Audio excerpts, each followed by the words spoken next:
अस्सलाम वालेकुम नाज़रीन, उम्मीद है कि आप लोग सब खैरियत से होंगे। आज के लेक्चर में हम बात करेंगे कि सियासी फलसफा क्या होता है, यानी पॉलिटिकल फिलॉसफी क्या होती है। सुनने में तो ये सवाल बहुत ही सादा और आम लगते हैं, लेकिन इसके पीछे हजारों साल के जो एक सोच और फलसफा छुपा हुआ है।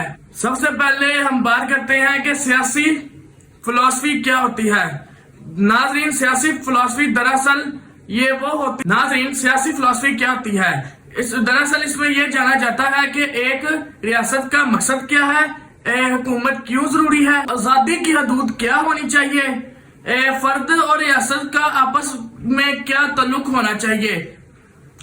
ये सब पॉलिटिकल फिलॉसफी में शामिल चीजें होती हैं। पॉलिटिकल फिलॉसफी मैटर्स, ये इल्म सिर्फ हुक्मरानों के लिए नहीं बल्कि ये आम बंदों को भी ये सिखाती है, क्योंकि हर शहरी को जानना जरूरी होता है। क्योंकि नाज़रीन ये हमें सिखाता है कि एक अच्छी हुकूमत कैसे बनती है, कैसे बनाई जाती है। हमें ताकत के गलत इस्तेमाल को पहचानने में मदद देती है। पॉलिटिकल फिलॉसफी जो होती है ना, उसमें हम ताकत के जो गलत इस्तेमाल होता है वो पहचान लेते हैं। की सलाहियत को बेहतर करती है ताकि हम अंधी तकलीद ना करें बल्कि एक रिसर्च करें हर चीज के ऊपर। नाज़रीन, पॉलिटिकल फिलॉसफी और पॉलिटिकल साइंस में भी फर्क होता है। जो पॉलिटिकल फिलॉसफी है वो बात करती है कि रियासत किस तरह से होनी चाहिए, कि पॉलिटिकल साइंस जो है वो हक़ाइक़ की बात करती है।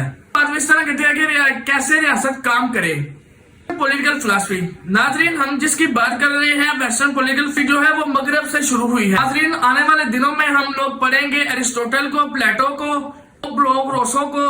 इस तरह के जो मुफक्कर हैं उनको हम आगे अपने लेक्चर में उनकी स्टडी हम करेंगे। चाहते हैं कि हम लोग बेहतर बने, अपनी जमहूरियत को मजबूत करें, तो हमें इन चीजों को ऊपर तवज्जो देनी चाहिए और इनके बारे में हमें जानना चाहिए। उम्मीद है कि आपको आज की वीडियो अच्छी लगी होगी, तो मेरे जाके चैनल को सब्सक्राइब कर दे। मिलते हैं अगली वीडियो में, शुक्रिया।